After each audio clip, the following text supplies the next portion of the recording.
Pada platform Truth Socialnya, Trump menuliskan Iran can get their act together. They don't know how to sign a non-nuclear deal.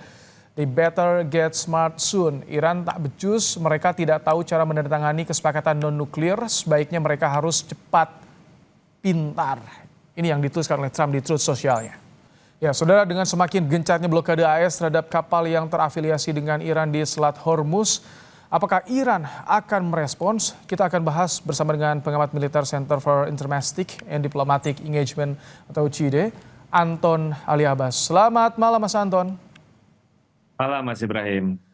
Mas Anton, ini kita tahu Trump tarik ulur soal akhiri perang, tapi tampaknya blokade di Selat Hormuz masih ketat dilakukan oleh Trump di sana. Apa sebetulnya goal Trump dengan tekanan psikologis ke Iran seperti itu?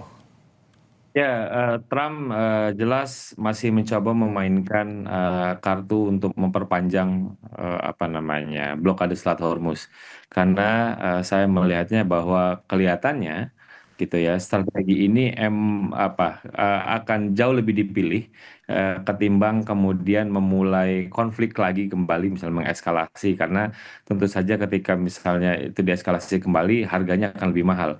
Sejauh ini dalam 59 hari misalnya sudah lebih dari 65 miliar US dollar yang sudah habis gitu. Jadi saya ngelihatnya bahwa strategi ini akan coba untuk diperpanjang. Apalagi kemudian kalau misalnya kita lihat dari cuitannya di media sosial itu kan jauh dia semakin untuk merendahkan Iran. Bagaimana misalnya Iran sedang menuju state of collapse gitu ya. Kemudian mereka tidak tahu pemimpinnya ini bagaimana, dan Iran mengemis-ngemis terkait membuka Selat Hormuz misalnya. Itu yang saya melihatnya bahwa kemudian meneruskan blokade Selat Hormuz itu, dugaan saya adalah kayaknya kelihatannya lebih rendah risikonya ketimbang misalnya mereka melanjutkan gitu ya, melanjutkan peperangan kinetik, Mas Ibrahim. Saya Oh, melihatnya seperti itu.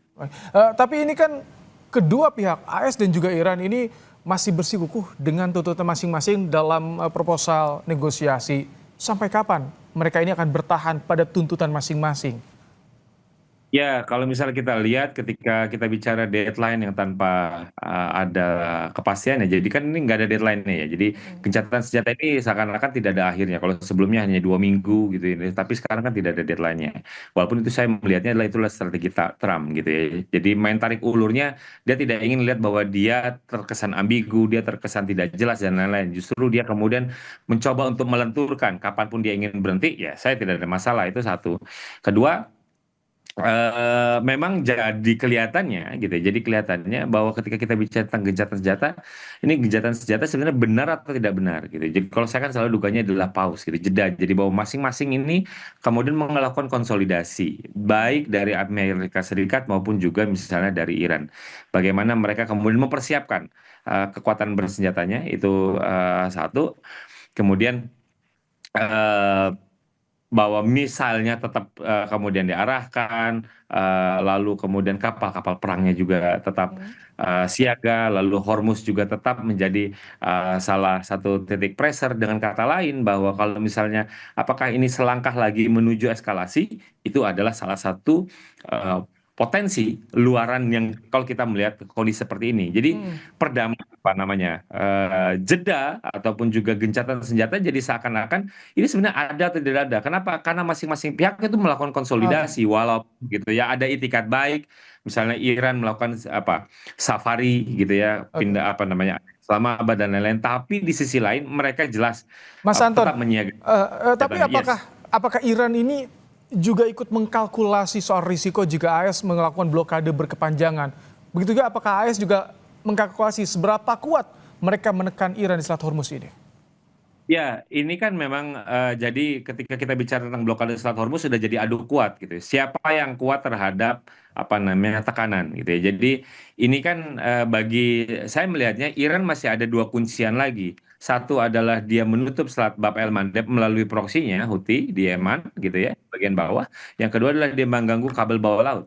Masih ada dua kuncian lagi. Sementara Amerika Serikat cuma fokusnya adalah bagaimana dia cuma untuk memblokade itu pun gitu ya. Oke. Itu pun berada di Laut Arab gitu. Walaupun misalnya kalau kita membandingkan dari aset, dia udah ada 3 kapal induk nih di kawasan gitu. Tapi kan dia tidak berani untuk merangsek. Kenapa? Apalagi kita melihat bahwa ini menjelang 1 Mei ini udah 60 hari. Ini kalau 60 Hmm, hari perpanjangannya butuh approval lagi nih. Nanti duitnya dari mana dan lain-lain. Nah, ini hmm, akan kemudian masih menjadi kalkulasinya gitu. Jadi kalau dari Iran sendiri, Iran jelas berhitung gitu. Tapi gitu ya. Jadi kan kalau misalnya Amerika Serikat selalu mengklaim bahwa dia sudah jauh merosot kekuatan, iya.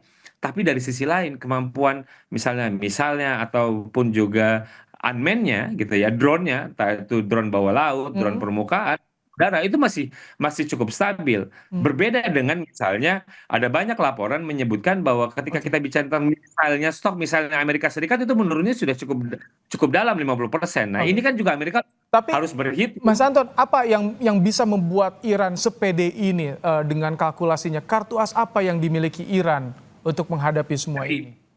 saya melihat Iran masih ada dua, dua lagi. Kalau misalnya dia pengen apa namanya mengganggu Hmm, internasional masih ada dua lagi. Karena kalau misalnya dia ganggu saat Bab el Mandab aja misalnya, itu tekanan yang akan dilakukan oleh negara Teluk akan jelas menjadi-jadi. Kenapa? Karena mereka memblok gitu. Jadi blokade itu juga akan terdampak pada negara Teluk sehingga mereka tidak bisa melakukan ekspor impor oke, gitu ya. Itu baik. satu. Hmm, Lalu, kemudian, lalu belum lagi misalnya ada kuncian lain, ada yang gangguan bawah laut. Kedua gitu, kenapa kemudian Amerika Serikat tidak mau berani ke dalam? Karena mereka juga berhitung. Satu, ada kemampuan perang ranjau. Kedua, ada perang apa? Swarm attack-nya gitu ya. oke, Yang ini kecil gitu tapi bergerombol itu jelas membahayakan.